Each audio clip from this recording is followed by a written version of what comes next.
Gang banging only has two roads, either death or prison. Once you're in that gang, it's tough to get out. And I'll tell you straight up that if you commit a crime and I catch you or I find out you committed, especially a violent act here, I'm going to hunt you down, I'm going to capture you, I'm going to arrest you, I'm going to go to the judge, and I'm going to try for the hardest sentencing I can get on you.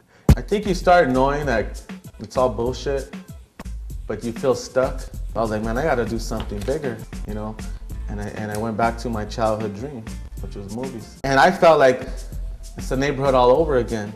You know, you're gonna come in, you're gonna get respect, you're gonna get a reputation, you gotta keep your word. You know, for me, playing a gang member most of the time, I was like, it was really like, what? Playing a gang member? You're gonna pay me to play a gang member? Where do I sign up, right?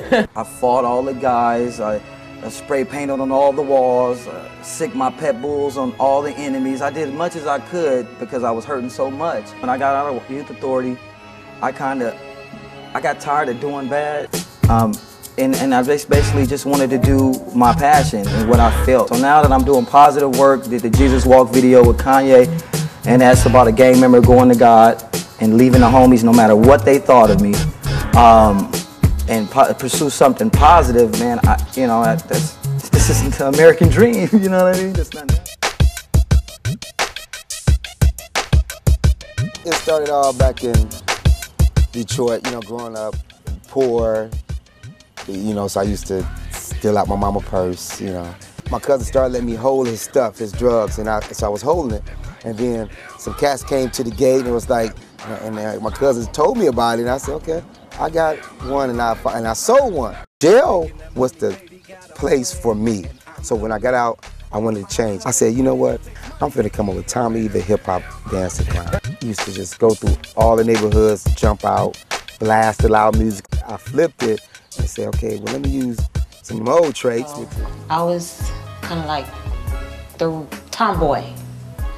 You know, I always wanted to hang out. I got into the gangs. After that, I got involved with hanging out, you know, with the Crips. My son started looking at me like, Mom, what's going on? Because, you know, I had him just before I turned 16. I had no family support. I had to turn to shelter. I had no skills, barely knew how to read and write. And they gave me an exit plan, and, you know, you get job opportunities while you're in. And it was a blessing that God put an ideal in my mind since I had learned how to clean in the program, because I started my own business, cleaning house. And eventually I started making more money cleaning house than I would on the paycheck. First, let me show you this. I had made a few enemies in jail, right? And in the process of me making a few enemies in jail, I got out.